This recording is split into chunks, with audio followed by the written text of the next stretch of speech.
Louvado seja nosso Senhor Jesus Cristo. Para sempre seja louvado, e a sua Mãe Maria Santíssima.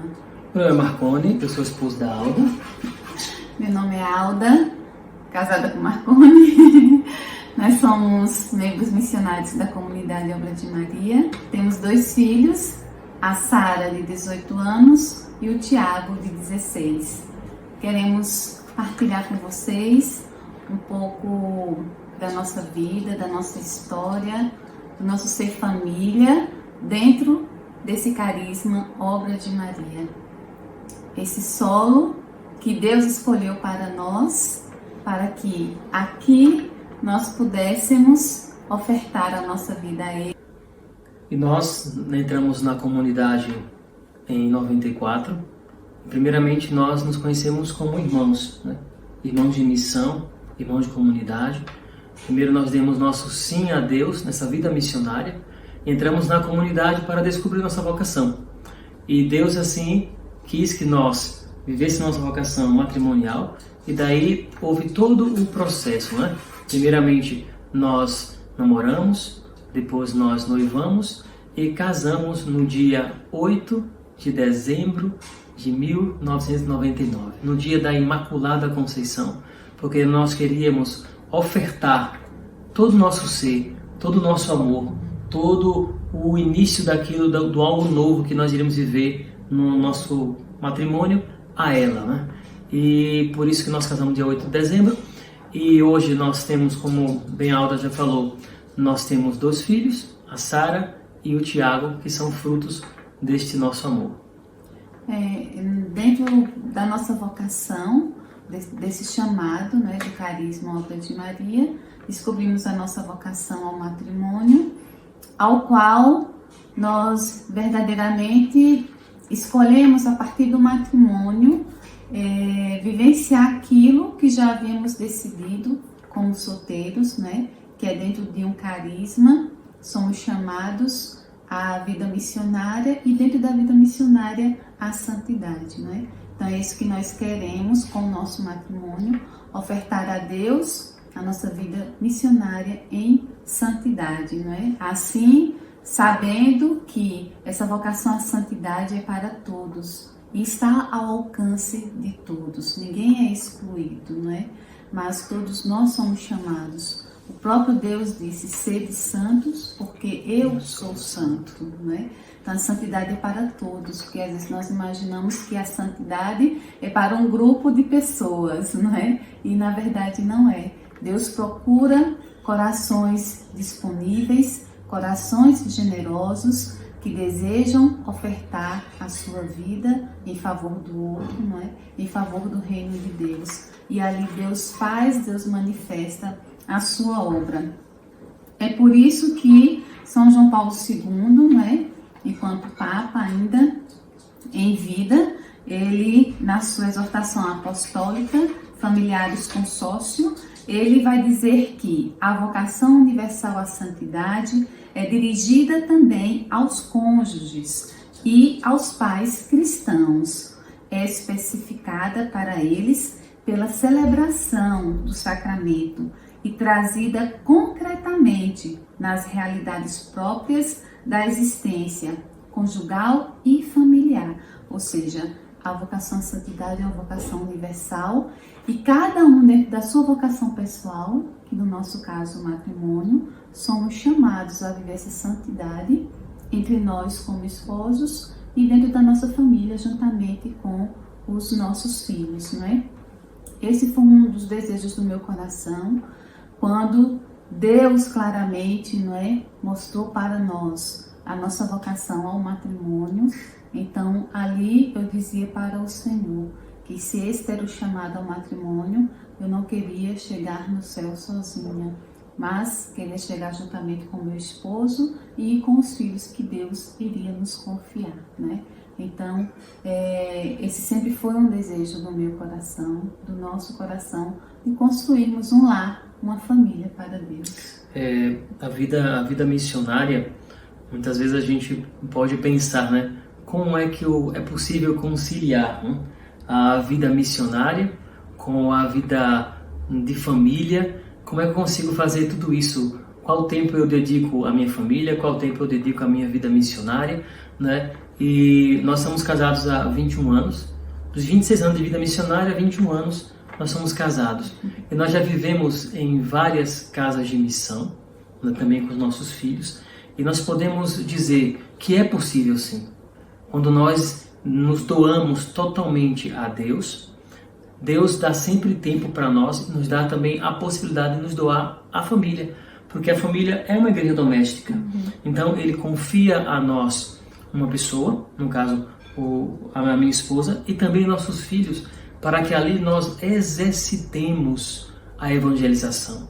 Evangelizar e também ser evangelizado, né? Quantas vezes eu evangelizo a Alda me evangeliza, nós evangelizamos nossos filhos e eles a nós, em tantos momentos, em tantos pequenos momentos, né? Fazer das pequenas coisas, do ordinário, do simples lavar um prato, de um simples varrer uma casa, de um simples dizer bom dia, obrigado, por favor, né? Esses pequenos detalhes nós vemos a mão de Deus a evangelizar, porque dentro da família, né? E o Papa Francisco nos diz que as famílias constituem o primeiro lugar onde nos formamos como pessoas e ao mesmo tempo são os tijolos para a construção da sociedade, né?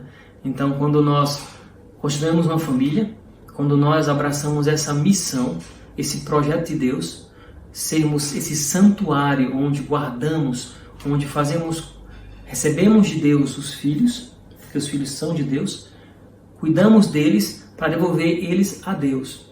Então, quando nós fazemos isso, nós também devolvemos para a sociedade filhos melhores, filhos que possam fazer uma sociedade melhor, mais justa, mais humana, mais de Deus.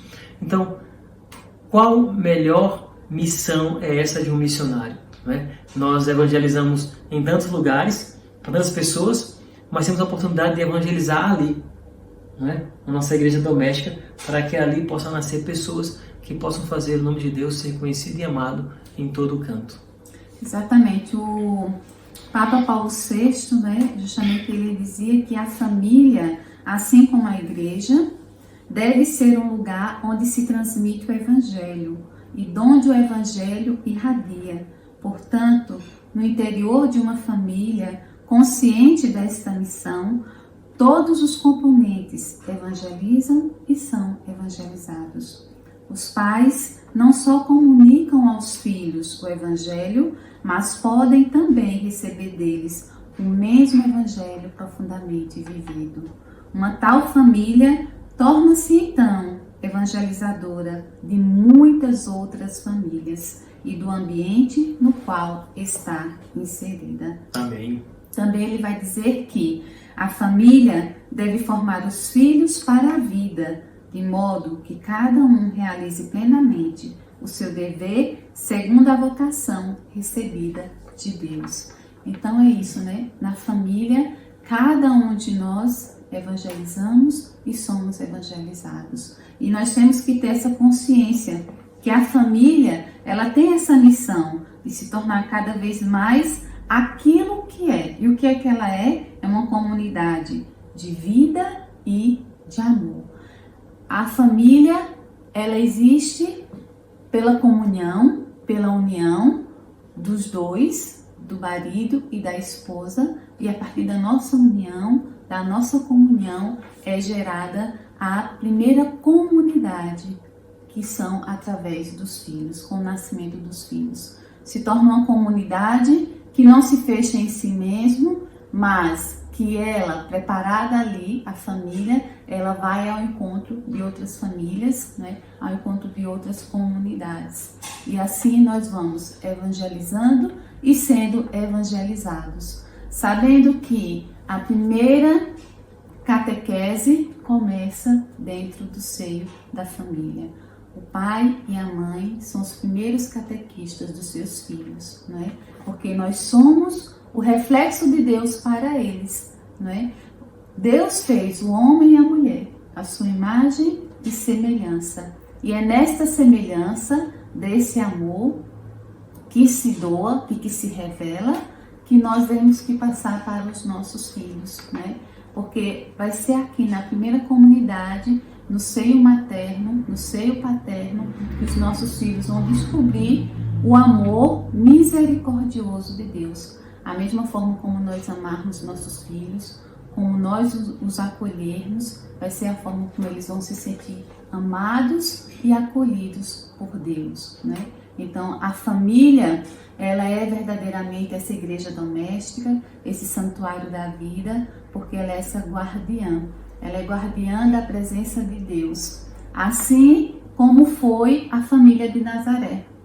Maria recebeu a missão de ser mãe do Filho de Deus. José de ser o guardião da Sagrada Família, de Maria e de Jesus. E ali os dois juntos tinham os olhos fixos em Jesus. Também assim deve ser a nossa família. Ter os olhos fixos no menino Deus, em Jesus, fazendo com que cada família seja uma nova Nazaré que surge para este mundo que tanto necessita, mais uma vez, ser relembrado desse reflexo de Deus, que é a família. E para que isso aconteça, primeiramente tem que ter Deus no centro, né? Segundamente, cada um tem que saber o seu papel, né? O esposo, o pai, precisa saber qual é o seu papel de esposo e de pai. A mãe precisa saber qual é o seu papel de esposa e de mãe. Os filhos precisam saber qual é o seu papel de filhos, né? E os filhos, quando nascem, eles não nascem sabendo de tudo. Os pais é que vão ensinando. Então, dentro da vivência que há na família, tudo que se vive, tudo que eles enxergam e eles percebem tudo. Porque as crianças são como nós esponjas. Eles percebem a relação entre os esposos, entre os seus pais. Se eles são cúmplices, se eles não são cúmplices. Se eles combinam as coisas, se não combinam as coisas. Andam juntos na educação dos filhos. Então, tudo isso eles percebem. Então, é importante que haja sempre o diálogo entre os esposos, né? Haja sempre essa unidade, essa oração. Porque os dois estão ali para um único propósito. Fazer com que aquela pequena comunidade familiar possa chegar junta ao céu. O exemplo faz total diferença. Os filhos observam os exemplos. Os filhos começam a dizer: eu quero ser igual ao meu pai. Eu quero ser igual à minha mãe. Eu quero encontrar um marido igual ao meu pai. Eu quero encontrar uma esposa igual à minha mãe. Essa é uma coisa natural que os filhos têm. Então, aqui na nossa casa, nossa família, nós ensinamos eles desde pequenininho a pedir a bênção. Uma coisa que está tão em desuso hoje, mas como é importante nós ensinarmos nossos filhos a pedir a bênção, né? Aos pais dizerem aos filhos: Deus te abençoe, meu filho. Deus te abençoe, minha filha. Porque a bênção, a palavra de um pai e de uma mãe tem muito mais força do que a palavra e a oração de outra pessoa num filho. Porque aquele filho foi confiado aos pais por Deus. Então, diga sempre ao seu filho, quando ele acordar, quando ele for dormir, quando ele sair, quando ele chegar: Deus te abençoe. Dê um abraço nele, nós damos um abraço, damos um cheiro, porque para eles sentirem ali que nós os queremos bem. Nós o amamos, muito mais do que nós amamos, Deus ama eles, né? Palavras também como por favor, obrigado, né? É uma coisa natural da etiqueta, né, na sociedade. Então, se a gente começa a educar eles assim, eles, como diz o ditado, costume de casa vai à praça. Então é importante nós educarmos nossos filhos desta forma, né? Um exemplo bem prático dos nossos filhos, o Tiago, nosso filho, o caçula, toda vez que ele acorda, ele vem até a gente, cada um de nós, né? E ele chega e ele encosta assim o rostinho um no outro, encosta assim. É uma forma carinhosa que ele encosta tem assim de fazer e diz: bom dia, bênção pai, bênção mãe. E ele diz: Deus abençoe, meu filho. A forma carinhosa que ele tem e que ele aprendeu nesse carinho, né? Ele aprendeu com quem? Aprendeu vendo os pais, aprendeu vendo a relação dele com a sua irmã. Então é importante a gente saber que eles aprendem, assimilam e eles põem em prática tudo aquilo que nós vivemos na nossa comunidade, na nossa vida familiar. Exatamente. A família deve ser sempre esse lugar de acolhida, né? onde todos se sintam acolhidos, ninguém se sinta de fora, né? Mas todos se sintam acolhidos, sintam-se amados, né? Todo homem, todo ser humano tem necessidade do amor, porque nós viemos de Deus, que é amor. Então nós necessitamos do amor e nos realizamos quando amamos e quando somos amados, né? Então os nossos filhos têm que sentir esse ambiente de acolhida, de amor, e que se eles errarem, eles têm que saber que os pais vão estar aqui para ajudá-los, para recomeçarem, não é? Porque é com os erros também que nós aprendemos. E amar é isso. Amar não é dizer sempre sim, mas amar também é saber dizer não, como Marconi dizia. Cada um saber o seu lugar, né? Então tem pais que dizem, eu sou amigo dos meus filhos, mas não diz que é pai e não diz que é mãe. Antes de ser amigo do seu filho, você tem que ser pai e você tem que ser mãe, porque é a primeira missão que você recebeu. E como pai e mãe, você vai ser amigo dos seus filhos, né? Que é isso que a gente fala aqui em casa, que eles podem ter muitos amigos, mas o melhor amigo deles sempre seremos nós, porque o pai e uma mãe quer sempre o melhor para os seus filhos, né? E eles têm que perceber isso, mesmo quando nós falamos que não. Se nós falamos um não, é porque é para o bem deles. E mesmo que na hora eles não aceitem, né? Depois eles irão perceber que aquilo era para o bem deles. E o bonito é esse, é que eles mesmos reconhecem, né? Quando nós falamos um não, ou quando nós pedimos que eles façam alguma coisa que nós vemos que vai ser para o bem deles, a realização daquilo, né? Então, graças a Deus, assim, nós podemos ver, contemplar nos nossos filhos como Deus tem sido generoso conosco, porque realmente eles têm um coração muito obediente, né? Graças a Deus nunca nos deram trabalho, mas realmente são esse dom de Deus, são esse presente de Deus para nós, né? E nós fazemos com que eles se sintam inseridos dentro da nossa vocação. Nós sempre fizemos com que eles se sentissem importantes e nunca excluídos da nossa missão como missionários, né? Como se nossa vida missionária excluísse eles. Não, são dois mundos, né? São dois mundos, não? Eles fazem parte da nossa vida missionária, eles são importantes, não é? Então, por isso, sempre que quando nós éramos transferidos para uma casa de missão, nós sentávamos com eles, explicávamos, íamos para outra casa de missão, já falávamos como era, tudo. E eles sempre acolheram isso com o coração assim muito aberto para o novo também, né? Porque é natural da criança e é natural também do jovem, né? Querer o novo, né? Então, eles sempre nos acompanharam nesse novo de Deus. Sempre que nós éramos transferidos, eles estavam ali conosco, né?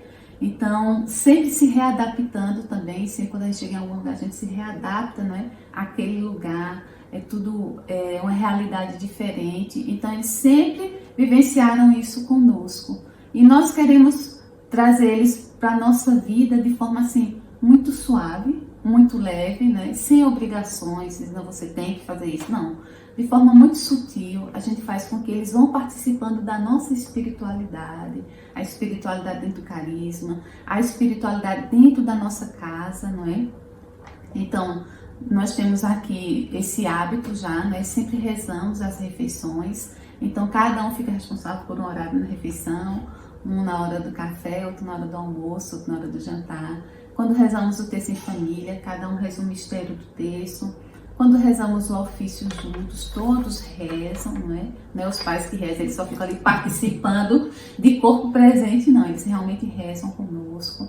No domingo, não é? Então vamos todos à missa como família, porque é o mais importante, é sabermos que é Deus que nos sustenta, né? Existe uma graça especial sobre o matrimônio, é lógico, é a graça de Deus, é a graça do sacramento, porque sabemos que eu sozinha, que Marconi sozinho, nós não conseguimos chegar àquilo que Deus quer que nós cheguemos, que nós sejamos. Mas com a graça de Deus, não é? Com a sabedoria do Espírito Santo, sim, cada um de nós conseguimos chegar onde Deus quer. Então, a Eucaristia é fundamental na vida da família, porque ali Deus manifesta o seu amor, se doa mais uma vez, ali naquela Eucaristia, ela se derrama em amor por nós. E é uma forma dos nossos filhos verem, perceberem essa doação, esse amor de Deus por nós, né? E assim a gente vai instruindo eles no nosso dia a dia, mas querendo não só que eles façam parte da nossa vida, mas também nós fazemos parte da vida deles, né? Nós fazemos questão de conhecer os amigos deles. Às vezes, quando eles precisam ir para um shopping, para ver um filme, para ir para algum lugar, a gente faz questão de levar. Se tiver que levar os amigos, a gente leva. A gente vai buscar para conhecer, né? A gente também tem que fazer parte do mundo deles. E a gente busca fazer isso justamente na hora das refeições, né? É a hora da partilha da família. Como foi o seu dia na escola, né? Como foi o seu dia com seus amigos, o que teve hoje, também do mundo deles, do mundo virtual deles, né? Como é que está sendo. Então, não querer trazer só eles para o nosso mundo, mas fazer parte também do mundo deles. E assim, a família vai sendo construída, né? Nesse laço de amor, nesse laço de respeito por cada um. Isso é verdade. O respeito, o amor, né, faz com que eles vejam isso, e o amor que eles estão começando a ter por Deus, pelas coisas de Deus, eles vão começar a tê-lo a partir da experiência que ele tem com os pais, né? Isso é claro na nossa vida, que a experiência que eles têm conosco é a experiência que eles terão com Deus, né? Porque Deus é nosso Pai, né? E com Nossa Senhora, que é a nossa mãe. Então é isso que Papa Francisco vai dizer. Esta é a grande missão da família: deixar lugar a Jesus que vem. Acolher Jesus na família, na pessoa dos filhos, do marido, da esposa, dos avós. Jesus está aí. É preciso acolhê-lo ali, para que cresça espiritualmente naquela família, né? Esse é o desejo de todos os pais, que nossos filhos sejam de Deus. Nossos filhos tenham Deus como um bem maior, o bem supremo, né?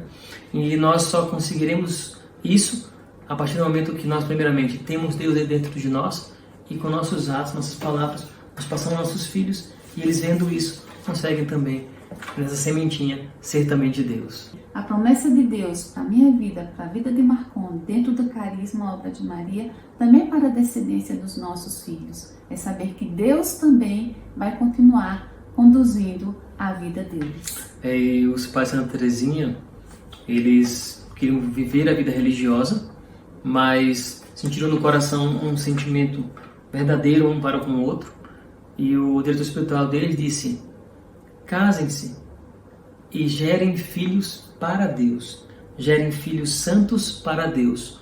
Um matrimônio tem esse dever de gerar filhos santos para Deus, né? Nós vemos tantos santos hoje na igreja, mas todos eles nasceram numa família, não é? Tantos deles tiveram pais e mães que rezaram por eles. Eles tiveram, depois disso, uma vida do mundo, fora de Deus, mas um dia Deus os alcançou, não é? Mas foi porque alcançou, porque dentro da família teve alguém que rezou, teve uma mãe que rezou, teve um pai que rezou, teve uma mãe e um pai que ensinaram para eles. Então nunca desista, né? Nunca diga: o meu filho não tem jeito, minha filha não tem jeito, meu casamento não tem jeito. Deus é a solução. Tudo pode ser mudado pela força da oração. É isso que nós acreditamos. No Crisóstomo, uma das suas homilias, ele diz às famílias: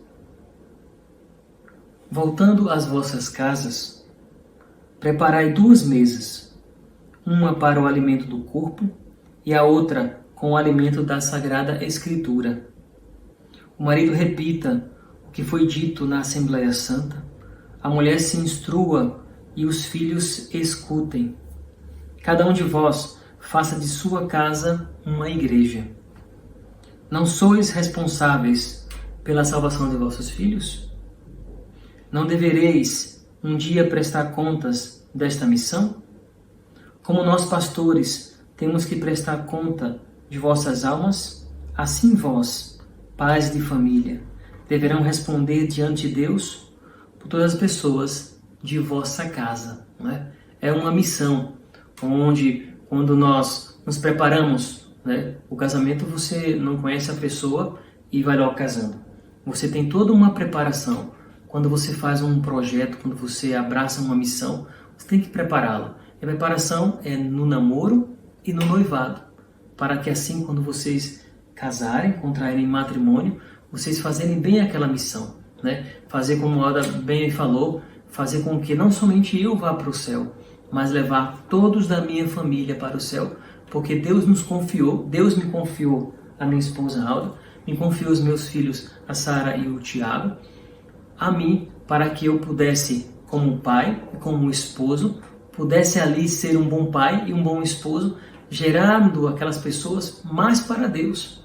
Eu tenho que me esforçar cada vez mais, né, com uma missão de verdade, para que eu possa gerar uma esposa mais de Deus, uma mãe mais de Deus, possa gerar uns filhos mais de Deus, e que eu também possa ser um pai e um esposo mais de Deus. Essa é a missão de cada um de nós. Podermos fazer com que aquela pequena comunidade seja realmente uma comunidade de santos para Deus. Que esse lar possa exalar santidade, né? A santidade, ela tem o cheiro de Deus, né? Então, que as pessoas, quando chegarem na sua casa, na sua família, sintam esse cheiro de Deus. E, poxa vida, como eu me sinto bem nessa casa, nesse lugar, nessa família, né? As pessoas sentem que tem algo diferente. Então, que nós possamos exalar esse perfume de Deus na nossa casa, na nossa família, fazer com que a nossa família seja sempre um lugar de acolhida, não só para nós, mas todos aqueles que se achegarem até nós, né? Essa é a nossa missão, exalar perfume de santidade a todos que se achegarem até nós, né? Porque a santidade, Deus só procura corações disponíveis, corações generosos, capazes de ceder um pouco da sua vida, um pouco do seu tempo, para que Deus se faça presente nas pequenas atitudes do dia a dia. Saber que a família realmente é esse santuário. O santuário é o lugar que guarda, né? Que guarda algo sagrado. Então, cada um de nós somos preciosos uns para os outros. E a cada dia nós vamos sendo lapidados, né? E o bonito é que quando nós somos lapidados, então isso quer dizer cada vez mais é que a gente vai brilhando, né? Às vezes dói esse ser lapidado, mas se faz necessário para que o brilho aconteça daquela joia. Então, cada um de nós somos essa joia rara que Deus colocou dentro da nossa família. E nunca pensemos, eu gostaria de viver em outra família, eu gostaria de ter outra família, né? Não, valorize a sua família, né? Foi essa família que Deus quis que fosse constituída para você, né? Quanto eu sou feliz, quanto eu sou grata a Deus, né? Por dentro da minha vida missionária, Ele ter me presenteado com a minha família, né? Então, assim, eu tenho sempre esse coração agradecido e eu falo para o Senhor, nunca será o bastante, Senhor, te agradecer por essa graça de ter me concedido a família, né? O meu esposo que caminha comigo, que me ajuda na minha caminhada, no meu dia a dia, na nossa vocação juntos, não é? Dentro desse carisma. Os nossos filhos, não é? Que são alegria na nossa alma, que quando nós olhamos para ele, podemos contemplar, poxa vida, que maravilha, né? Eles são melhores do que nós. Assim como Deus, quando fez toda a sua criação, ele contemplou e viu que tudo era bom, né? Também nós contemplamos, né, os nossos filhos, o nosso lar e podemos dizer, né, como é bom ter uma família e como é bom viver em família. Mas isso acontece porque nós buscamos todos os dias viver a graça de Deus, né? Porque ninguém se santifica, quem nos santifica é a graça de Deus. Sem a graça de Deus não é possível viver a santidade. É verdade. E nós queremos concluir com uma oração. Essa oração que foi recitada pelo Papa João Paulo II, no segundo Encontro Mundial das Famílias, no Rio de Janeiro, em 97. Né? Vamos rezar todos juntos. Ó Deus, de quem procede toda a plenitude no céu e na terra, faz que cada família humana se converta num santuário de vida e de amor. que a tua graça guie os pensamentos e as obras dos esposos, para o bem de suas famílias e de todas as famílias do mundo. Que as jovens gerações encontrem na família um forte apoio para o seu crescimento, na verdade e no amor. Faz como que o amor, reafirmado pela graça do matrimônio, se revele mais forte que qualquer debilidade e qualquer crise pelas quais, às vezes, passam nossas famílias. Pedimos ainda, pela intercessão da família de Nazaré, que a Igreja, em todas as nações, possa cumprir sua missão na família e por meio da família. Amém. Então, que nós temos, juntamente com você, pedir a Deus essa graça, que nós reconheçamos que cada família deve ser um reflexo da família de Nazaré, para que o menino Deus esteja sempre presente. Que nós nunca esqueçamos que a nossa vida só é plena em Deus. O homem jamais vai se realizar sozinho. Só eu, só Marconi, só os nossos filhos, nós não nos realizamos. Mas é Deus que nos dá a sua graça e nos faz provar da plenitude do seu amor em cada um de nós, para que a nossa alegria seja completa como família. Deus tem que estar presente. Então, que nós possamos ser divulgadores e possamos ser testemunhas para muitas outras famílias. Então, nós queremos encerrar com essa frase do Papa Francisco, que eu acho que é muito oportuna, especialmente nos tempos de hoje, em que nós vemos que a família precisa tanto, mais uma vez, voltar-se para Deus e reconhecer que ela veio de Deus e para Deus deve retornar. O Papa Francisco vai nos dizer que discute-se muito hoje sobre o futuro, sobre o tipo de mundo que queremos deixar aos nossos filhos, que sociedade queremos para eles. Creio que uma das respostas possíveis se encontra pondo o olhar em vós, nesta família que falou, em cada um de vós. Deixemos um mundo com famílias. É o melhor legado. Isso foi um discurso do Papa no encontro com as famílias em Cuba, no dia 22 de setembro de 2015. Então, se nós queremos deixar um legado para os nossos filhos e para um mundo melhor, o melhor legado é a família. Porque é da família que são gerados homens e mulheres para Deus. Então, pedimos a intercessão da família de Nazaré, para que nos ensine sempre a fazer a vontade de Deus, desse Deus que é trino, mas desse Deus que é uno e que nos ensina a ser comunidade, comunidade de amor. Que Ele permaneça conosco, em nome do Pai, do Filho e do Espírito Santo. Amém. Amém. Deus abençoe a você. Deus abençoe você e sua família.